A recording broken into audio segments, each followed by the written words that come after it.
Police.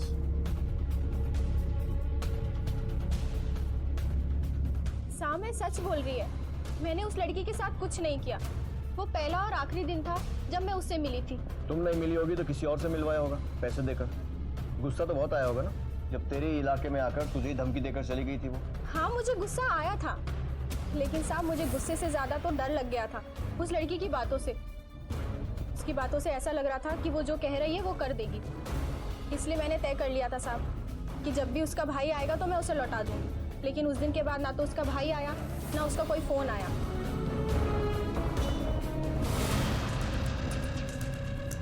Sir चाय। क्या सोच रहे हैं सर? ये इतनी आसानी से बोलने वाली नहीं है, बहुत चालू है। और जिस तरह के धंधे में ये लोग हैं इनके पर कई लोगों का हाथ होता है और ज्यादातर लोग शरीफ नहीं होते। तो इस पर और इससे मिलने जुलने वाले हर इंसान पर नजर रखो। Okay sir.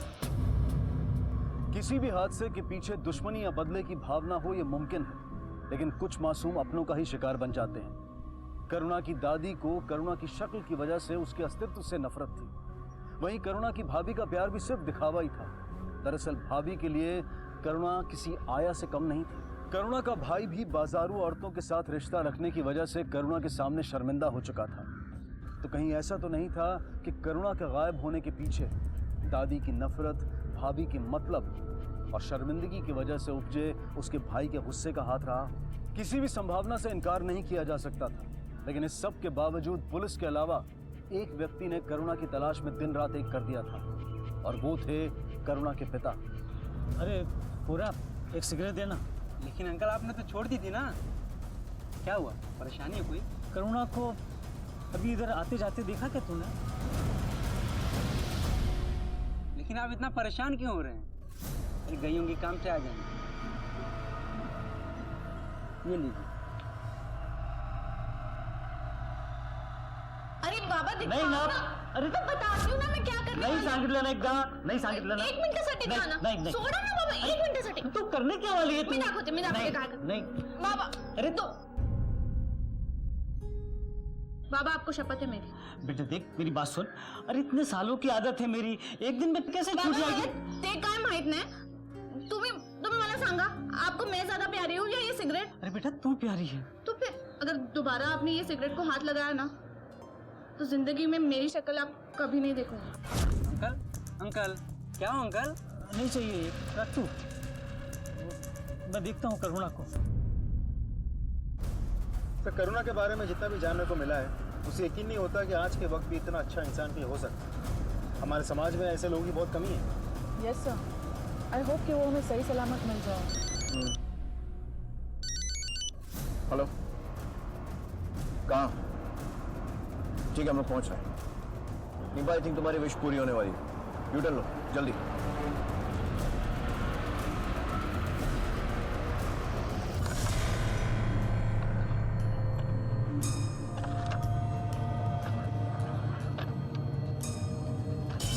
अरे थांबा थांबा थांबा, जाएगी जाएगी जाएगी। मुझे वो चालू दीदी।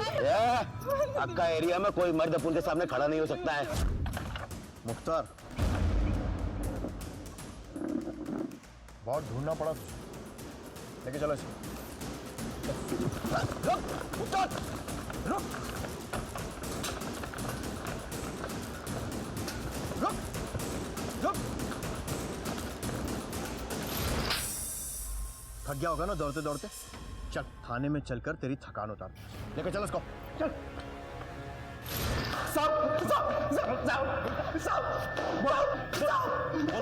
क्या क्या करुणा के साथ बोल।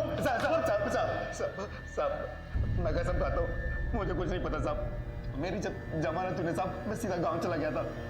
मेरी भांजी की शादी थी ना। और तेरे पंटर लोग, उन्हें भी अपने साथ लेकर गया था बारात में नचवाने के लिए। हाँ, जब करुणा के साथ कुछ नहीं किया था तो अंडरग्राउंड क्यों हुआ? और वो भी उसी दिन जिस दिन करुणा गायब हुई। साहब मेरी छोकरी लोग ने बताया था मुझे वो लड़की के गायब होने के बारे में। साहब मैं अच्छी तरह से जानता था कि आप लोग का शक मेरे ऊपर ही जाएगा, और जब मैं नहीं मिलूंगा कि आप लोग का शक मेरे ऊपर ही जाएगा, और जब मैं नहीं मिलूंगा तो आप मेरे छोकरे लोग को परेशान करोगे। इसलिए सबको परेशानी से बचने के लिए मैंने बोला अंडरग्राउंड हो जाओ। लगता है शादी में खिलाई पिलाई ज्यादा हो गई है, इसीलिए सच नीचे दब गया। निकालो जितना भी खाया पिया है। अपने आप सच बाहर आएगा। साहब सर, करुणा का फोन ऑन हुआ है लेकिन किसी और सिम के थ्रू, और हमारे साइबर सेल ने उसके फोन को उसके IMEI नंबर के थ्रू ट्रैक किया है और उसके लोकेशन का भी पता कर लिया है। लेकर आओ फोन उसके नए ऑनर को। सर, अरे सर, मेरे को क्यों लिया है सर? मैंने क्या किया सर? ये वो आदमी करुणा का है। कौन करुणा सर? वही जिसका मोबाइल है तेरे पास, उसी से लिया था ना मोबाइल तूने। सर, ये मोबाइल तो एक लड़के से लिया है। कौन लड़का? सर, आज सुबह जब मैं घूमने जा रहा था। सर, 2 मिनट आपसे बात करनी थी सर। मैं जयपुर से आया हूँ यहाँ पे रेलवे का एग्जाम देने के लिए, और मुझे किसी ने नशे की दवाई खिला के सारा सामान लूट लिया। अभी सिर्फ मेरे पास सिर्फ ये मोबाइल है सर। अगर आप इसको खरीद लेंगे तो मेरे पास बहुत मेहरबानी होगी सर। कितने? सर, मैंने तो 12,000 का लिया था नए में। अभी आपको जो देना दे दीजिए। अभी मेरे पास सिर्फ 2,000।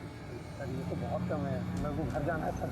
ठीक है, फिर तुम मोबाइल में सर कुछ और दीजिए, 500 और दीजिए। अच्छा सर, चलिए, 2,000 रख लीजिए आप वापस जा सकते हैं। लीजिए। चेहरा याद है उसका? हाँ सर।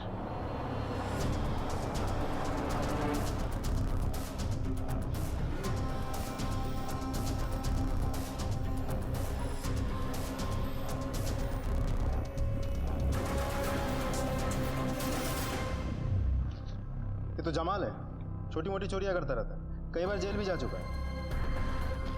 लेकर आओ इसे। Yes sir. देख जमाल, अगर चाहता है ना कि तेरे बदन पर खाल बची रहे तो सीधी तरह बता दे कि क्या किया तूने करुणा के साथ। हाँ बोल। बताता हूँ सर, सब बताता हूँ। 2 दिन पहले तानाजी बस स्टॉप के पास एक लड़की को जाते देखा था। उसके हाथ में मोबाइल था साहब। वो आसपास कोई नहीं था तो मैं उसके पीछे लग ली।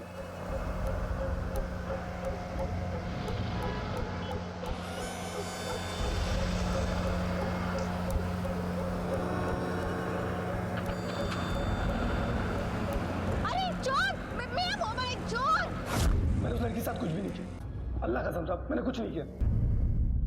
जिस बस स्टॉप से करुणा गायब हुई थी और जहां से जमाल ने उसका मोबाइल फोन चोरी किया था, उस बस स्टॉप और उसके आसपास के इलाकों में पुलिस ने पूछताछ की, लेकिन कोई सुराग हाथ नहीं लगा। वक्त तेजी से बीतता जा रहा था और अब तक करुणा का कोई अता पता नहीं था।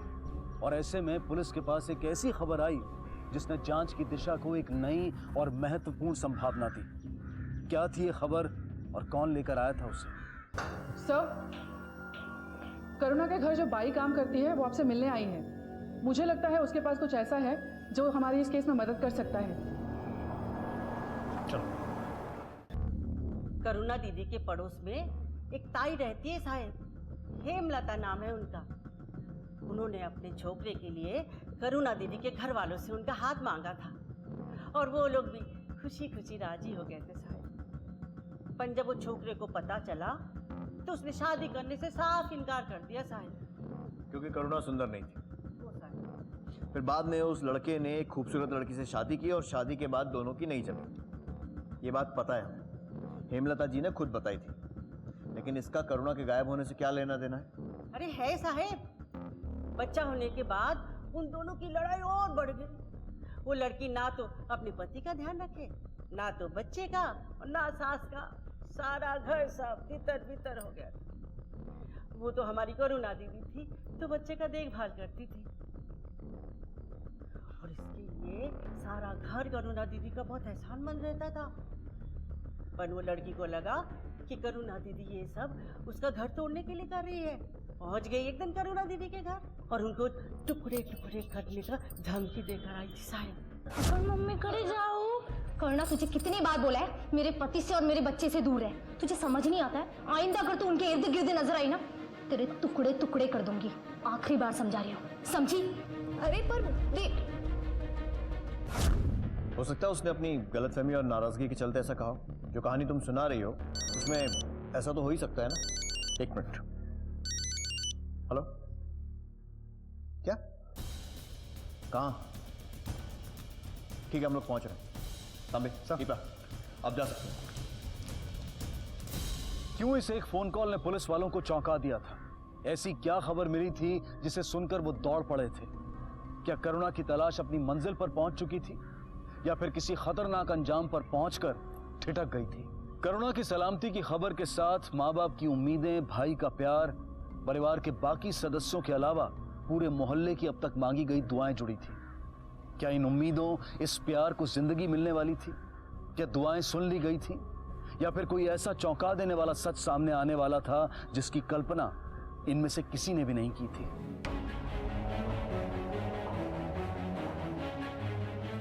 साइड में हटिए जरा आप लोग, हटिए आप लोग, हटिए आप लोग।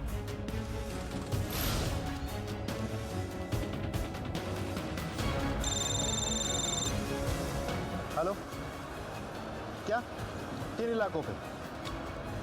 ओके सर, कंट्रोल रूम को कई और इलाकों में भी ऐसे फीमेल बॉडी पार्ट्स मिलने की इंफॉर्मेशन मिली है। उस कटे हुए हाथ पर गुदे हुए करुणा नाम के टैटू, उसके अपने परिवार की शिनाख्त और पुलिस की फोरेंसिक टीम की जांच ने गुमशुदा करुणा की तलाश को तो खत्म कर दिया, लेकिन एक नई चुनौती को जन्म दिया। और वो चुनौती थी करुणा के बेरहम कातिल का पता लगाना और उसे कानूनन सजा दिलवाना। बोल किसका काम?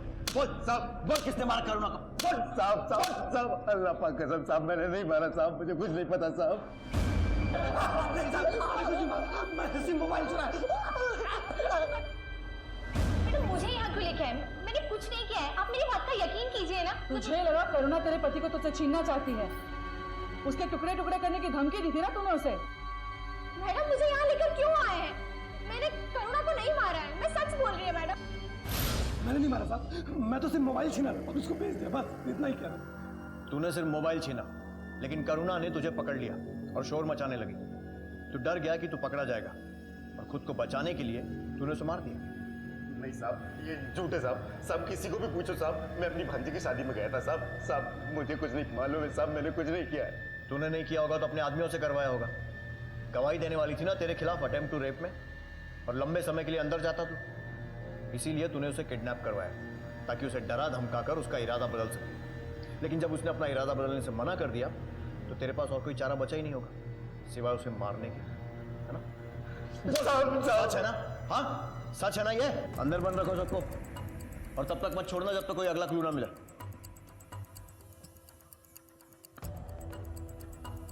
सर, करुणा के बॉडी पार्ट्स की forensic report. According to the report, Karuna की मौत उसी दिन हो गई थी जिस दिन वो गायब हुई थी, और उसके बाद अलग अलग इंटरवल्स पे उसके बॉडी पार्ट्स को काटा गया है। यानी कि किसी ने करुणा का मर्डर पहले किया और फिर बाद में अलग अलग बॉडी पार्ट्स को यहाँ वहाँ इंस्टॉलमेंट में फेंका ताकि उसकी पहचान ना की जा सके। नहीं था मैं, लाश के टुकड़े करने के पीछे उसका मकसद लाश की पहचान छुपाना तो बिल्कुल नहीं, क्योंकि अगर ऐसा होता तो हाथ काट कर फेंकने से पहले वो उस पर गुदा हुआ टैटू का निशान मिटाने की कोशिश जरूर करता। उसे टुकड़े करके लाश को ट्रांसपोर्ट कर रहा है। लेकिन पूरी बॉडी को एक ही बार में डंप करने की बजाय अलग अलग टुकड़ों को इधर उधर फेंक के खुद के पकड़े जाने के चांसेस को क्यों बढ़ाएगा? वो खुद के पकड़े जाने के चांसेस को बढ़ा नहीं रहा है बल्कि कम कर रहा है। मतलब अगर पॉसिबल होता तो पूरी बॉडी को एक ही बार में डंप करता और वहां से निकल जाता। आई एम नॉट श्योर, लेकिन हो सकता है कि जिस जगह उसने लाश को रखा है वो कोई सुनसान इलाका नहीं है बल्कि कोई क्राउडेड प्लेस है, जैसे मार्केट या फिर कोई बिल्डिंग या फिर कोई मोहल्ला। राइट। और उस जगह से लाश को लोगों की नजरों में आए बिना निकालना इम्पॉसिबल है। इसीलिए वो लाश को टुकड़ों में ठिकाने लगा रहा है। एक और बात, लाश के जितने भी टुकड़े हमें मिले सब तकरीबन एक ही साइज के हैं। जैसे हाथ के 3 टुकड़े किए गए। अब सवाल यह है कि पूरा हाथ क्यों नहीं? क्यों सर? क्योंकि जिस कंटेनर में वो लाश के टुकड़े यहाँ से वहाँ ट्रांसपोर्ट कर रहा है वो बड़ा नहीं है। ऐसा क्या हो सकता है सर? कोई भी ऐसी चीज़ जो चीज़ों को स्टोर करने या फिर कैरी करने के काम में आती है लेकिन इतनी आम है जिस पर लोगों का ध्यान ना जाए। सोचना यह है कि वो क्या हो सकता है। कुछ भी हो सकता है सर, पॉलीथीन बैग या फिर कुछ और ऐसा ही। नहीं, अगर वो पॉलीथीन बैग या ऐसे किसी बैग में ट्रांसपोर्ट कर रहा होता तो उसे सारे टुकड़ों को एक्यूरेटली एक ही साइज में काटने की ज़रूरत नहीं पड़ती। ज़रूर कोई सॉलिड कंटेनर या फिर कोई ऐसी चीज़ जिसकी लेंथ को घटाया या बढ़ाया नहीं जा सकती, और इसीलिए उस चीज़ के आकार के हिसाब से उसे सारे टुकड़ों को एक ही साइज में काटना पड़ता है। कॉल द टीम, एक सर्च ऑपरेशन शुरू करो। उस मोहल्ले के हर घर की तलाशी, करुणा का घर भी छूटना नहीं चाहिए। Yes sir.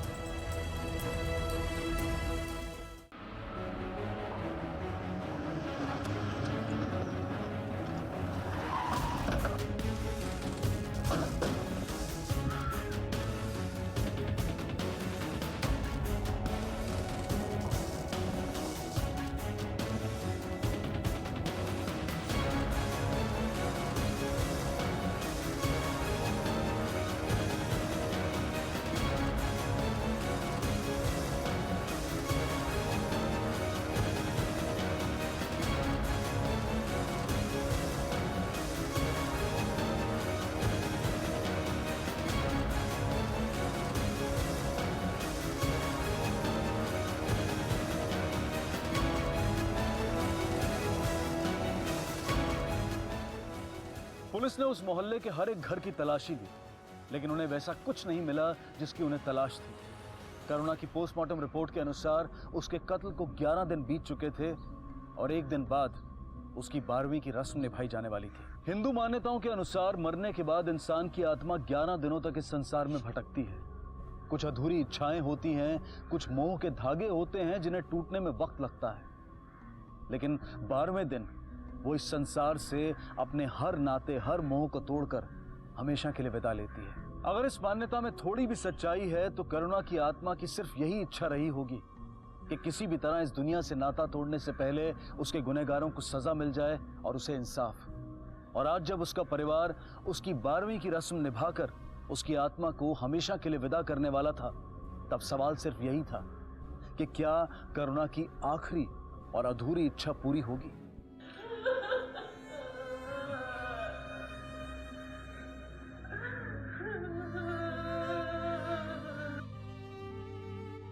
मुझे माफ कर देना बेटा, मैंने तुझे बहुत सताया, बहुत तकलीफ दी। भगवान मुझे कभी माफ नहीं करेगा, कभी।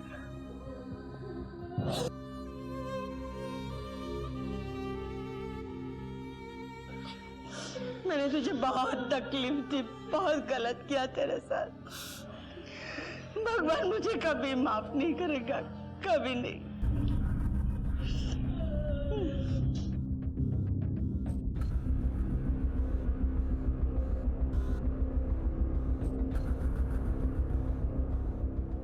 दिखाती तो तू ऐसे थी जैसे तू करुणा से बहुत प्यार करती है। हर वक्त उसके नाम की माला जपती रहती थी, और आज जब उसका 12वां है तो अब आ रही है तू सबसे आखिरी में। ऐसा नहीं हो बहनी, मैं तो शर्मा जी के घर का काम खत्म करके तुरंत ही आ रही थी, पर वो शर्मा जी की तबीयत अचानक खराब हो गई, तो उनको बहुत उल्टी होने लग पड़ा। बाहर का खाना खा खा कर तबीयत खराब हो गई है उनकी। बीवी हर दिन खाना बनाती है, तब भी बाहर का खाते हैं। शर्मा कौन है? ये जो पड़ोस में रहते हैं।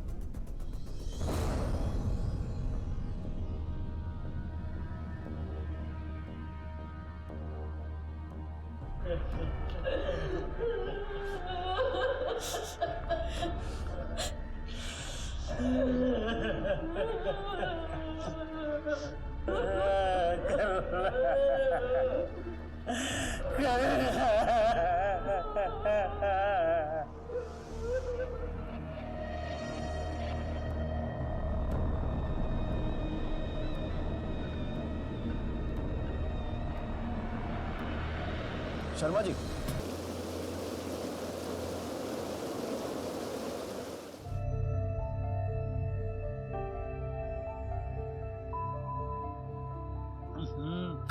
अरे करुणा बेटा, चाह गार जाली। अरे ठंडी होगी चाय, दूसरी चाय दे। करुणा, ए करुणा। करुणा, करुणा, अरे अभी तो तुझे दूध पिलाया ना, फिर तेरा रोना चालू हो गया। तुझे तो तेरी बुआ ही संभाल सकती है। करुणा, आपने करुणा को देखा क्या? मला काय माहित। करुणा, करुणा। अरे चंद्रमा भी इसी घर में और चंद्रग्रहण भी इसी घर में। मेरे नाती को देख और इस पंटी को। करुणा की बात कर रही हूँ, देखा है क्या उसको? वही करुणा, अरे यार मेरे शूज कहाँ हैं, रैकेट कहाँ है? तुम मेरा सामान क्यों छूती हो यार? कितनी बार कहा है तुम्हें? करुणा, करुणा, करुणा, करुणा। ये कमला भी ना छुट्टी लेनी है तो एक दिन पहले नहीं बोल सकती। करीपत्ता कुठे ठेवला? करुणा, करुणा, करुणा, करुणा, करुणा। करुणा कहाँ गई? मेरी चाय ठंडी हो गई, कब से आवाज दे रहा हूँ मैं। पता नहीं कहाँ चली गई वो। करुणा, अरे क्यों करुणा करुणा करके चिल्ला रहे हो? हाँ, पूरा घर सर पे उठा लिया है, लेकिन वो एक है जो पलट कर जवाब दे। जवाब तो तब देगी ना जब वो घर पे होगी। वो घर पे नहीं है। अगर अभी थोड़ी देर पहले तो चाय देके गई मेरे को, वो मैं गुठे गली थी वो। आई हाय, याद आया, वो शायद रोहन को स्कूल लेने गई है। सुबह मेरे को बोली वो। घर गया। अगर ये आई।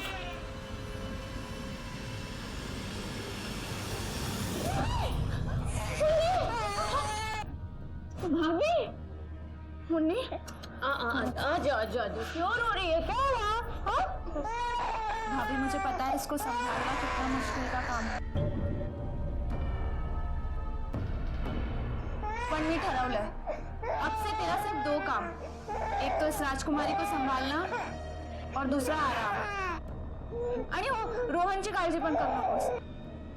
उसको स्कूल बस तक छोड़कर भी आऊंगी और लेकर भी आऊंगी। तो बहुत अच्छी है रे। रोहन की बस का टाइम तो कब का हो गया, उसको लेने गई तो आती होगी। आ गया। अरे आ गया है तो। रोहन तू अकेला है, तेरी अत्ते कहाँ है? हाँ वो तो स्टॉप में आ ही नहीं थी।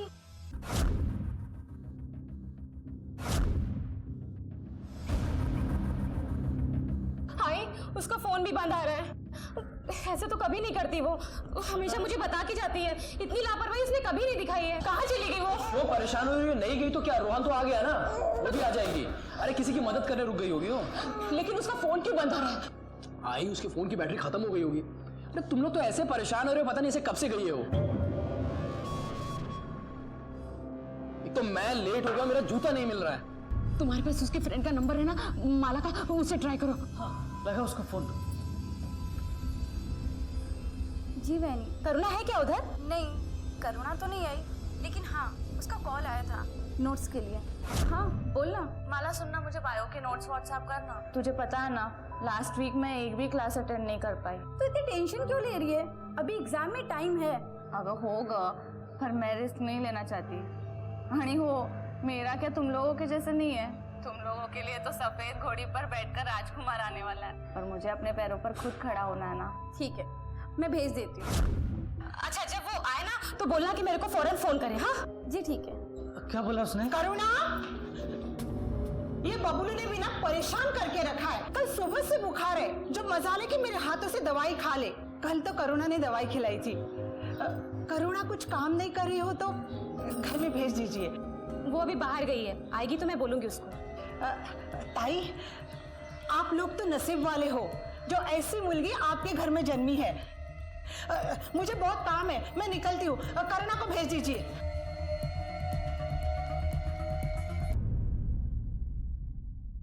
क्या बोल रही है?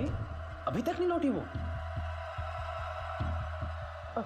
बाबा गए इसको ढूंढने। अरे अंकल, आप कहाँ जा रहे हैं? यहीं। चलिए घर छोड़ देता हूँ। आइए बैठिए। एक मिनट अंकल, है ये डब्बा जरा पकड़ लेना प्लीज। है अंकल, चुपचाप बैठे हैं, कोई टेंशन है क्या? अरे वो क्या है कि शाम से करुणा का कुछ पता नहीं चल रहा है। अरे अंकल, आप टेंशन मत लो, आ जाएगी। हाँ, पता नहीं कहाँ चली गई शाम से।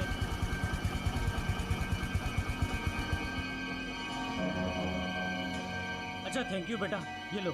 आप टेंशन मत लो, आ जाएगी। हाँ, करुणा शाम से घर से गायब थी। रात ढलने को थी और अब तक उसका कुछ पता नहीं चला था। जब एक जवान बेटी घर से गायब होती है तो उसके माता पिता पर क्या बीतती है, ये सिर्फ वही समझ सकते हैं जिनके घर में बेटियां हैं। नमस्कार, आदाब। क्राइम पेट्रोल डायल 100 में आप सबका स्वागत है। आप सोच रहे होंगे कि करुणा कौन है। करुणा अपने परिवार की लाडली है। वो धुरी है जिस पर उसके पूरे परिवार की दुनिया घूमती है। वो बेटी है जो बेटी होकर भी अपने पिता को माँ की याद दिलाती है, अपनी माँ की सहेली बन जाती है, तकलीफें सहकर भी सिर्फ मुस्कुराती है। हे देवा, कुटे गेली। जवान लड़की है, कहीं ऊंच नीच ना हो जाए, जल्दी आ जाए बस। तुझे क्या लगता है कोई उसे भगा के लेके गया, उसके साथ कोई कुछ गलत करेगा? अरे कुछ नहीं होगा उसके साथ गलत। अरे जैसी शक्ल है ना उसकी, उसके साथ कुछ गलत करने के तो बहुत दूर की बात, उसको देख के ही उसे उल्टी हो जाएगी। अरे बोलने से पहले कुछ सोचने का काम है कि नहीं तेरा? आई है, तुझे उससे कोई लगाव नहीं है माना, पर तेरे बेटे की बेटी है वो। अरे ये सोचकर तो चुप रह सकती है ना तू? हाँ हाँ, मुझे चुप करा दे, लेकिन दुनिया की बात वो तो चुप नहीं रहेगी ना। हाँ, 10 पीढ़ियों में ऐसी बदसूरत लड़की पैदा नहीं हुई है जो तूने पैदा की है, समझा? वो तो मैं तेरा और तेरे बाप का मुंह देख के चुप बैठी, नहीं तो मेरा तो मन करता था जैसे ही पैदा हुई ना उसको गला घोट कर मार दूं। बस अतः गप बस आई, एक वाक्य न को बोली तू। अब बस करा ना, हम पहले से इतना परेशान हैं और अब तू। सुनिए, चलिए पुलिस स्टेशन चलते हैं। हाँ हाँ, जाओ पुलिस स्टेशन जाओ, वही अभी बाकी था। बाकी लड़कियों के लिए बारात आती है दरवाजा में, हमारे बेटी के लिए पुलिस आएगी। बस इतना ही रह गया था अभी।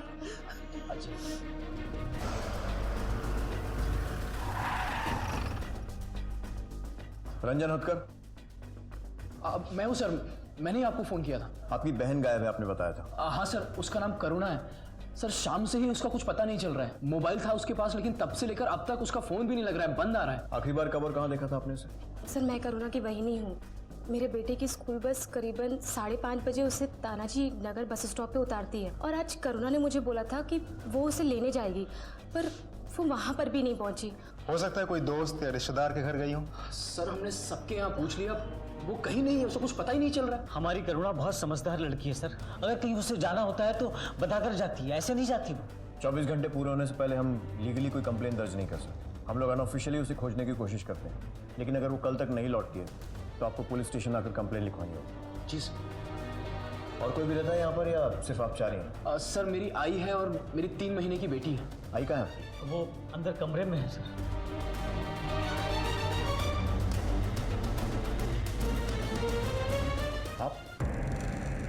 आप तो वही है ना जो उस दिन? साहब देखिए, धीरे बोलिए। हाँ मैं वही हूँ, लेकिन वो बात हम लोगों ने घर में किसी को नहीं बताई है। और जो लड़की गुम हुई है करुणा, वो मेरी बेटी है जो उस दिन मेरे साथ थी।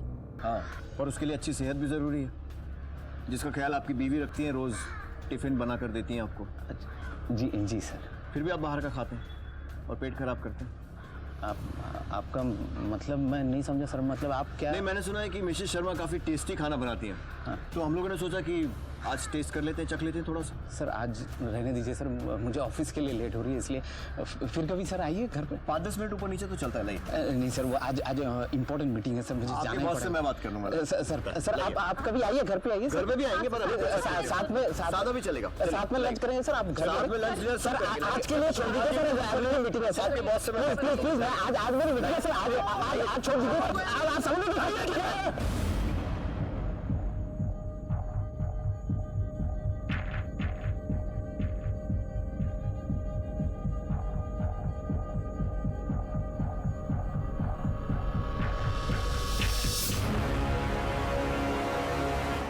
ये है घर का बनाया हुआ खाना।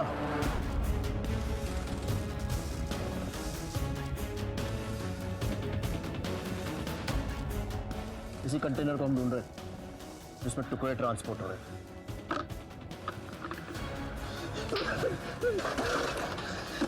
पकड़ो इसे।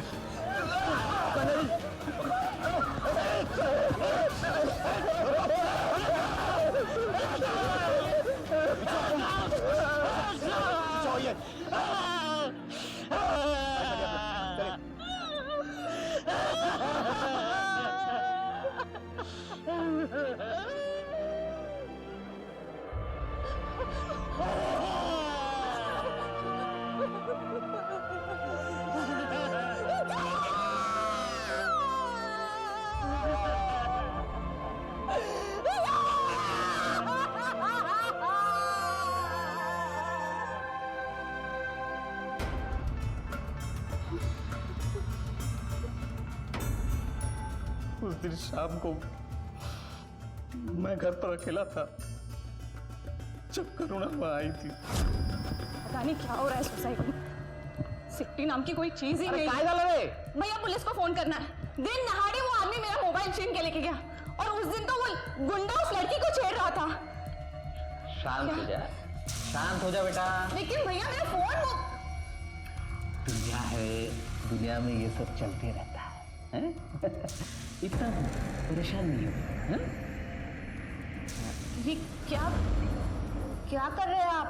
दुनिया की सबसे खूबसूरत और हसीन पल देने जा रहा हूं मैं। क्या बोल रहे हो? जाने दो मुझे, मैं भाभी को बता दूंगी। साली कहाँ जाएगी रे? मुझे बिल्कुल भी उम्मीद नहीं थी कि ऐसी लड़की जिसकी तरफ कोई मर्द देखना पसंद नहीं करता था, वो मुझे मना कर रही थी। मेरी ईगो हर्ट हो गई सर, लेकिन गुस्से से जरा जोर से मैंने उसे धक्का दे दिया। उसका सर टेबल से टकराया और वो मर गई।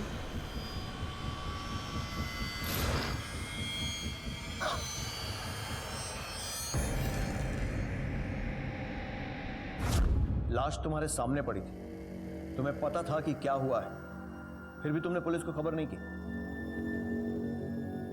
वही घर में जा रही थी सर। मुझे बचा लो उर्मी।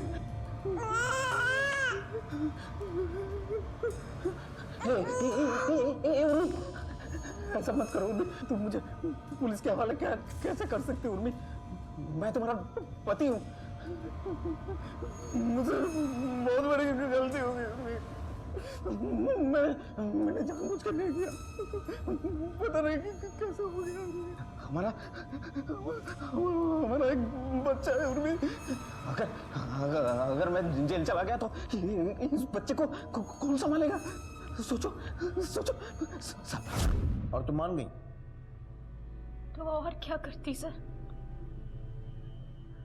हमारे समाज में एक अकेली लड़की की क्या कीमत है ये सब जानते हैं, और उसका एक उदाहरण तो मेरे सामने पड़ा था। मेरी करुणा, ये जेल चले जाते तो मेरे बच्चे का क्या होता?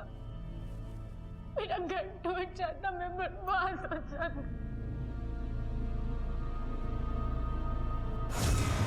उसकी लाश को ठिकाना लगाने का और कोई रास्ता नहीं था हमारे पास। बीच मोहल्ले से कैसे उठाकर ले जाता, इसलिए उसके टुकड़े कर दिए।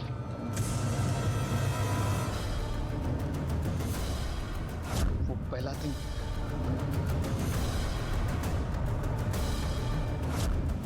उसकी लाश का पहला टुकड़ा है, और ये आखिरी दिन, ये आखिरी टुकड़ा।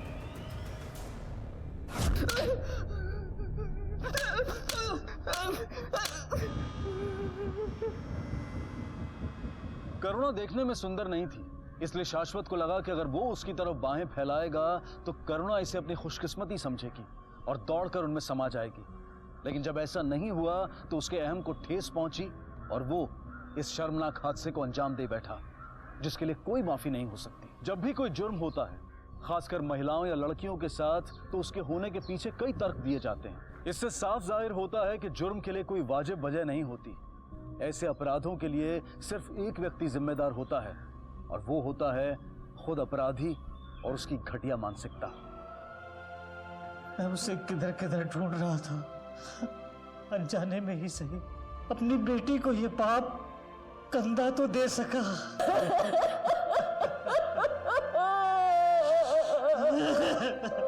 करुणा के साथ हुआ हादसा हमें यह सीख देता है कि अच्छा और भला होना जरूरी है, लेकिन दूसरों की नीयत में छुपी बुराई को पहचानना और उससे सतर्क रहना भी बहुत जरूरी है। जिंदगी में हमारे साथ तभी गलत नहीं होता जब गलती हमारी होती है।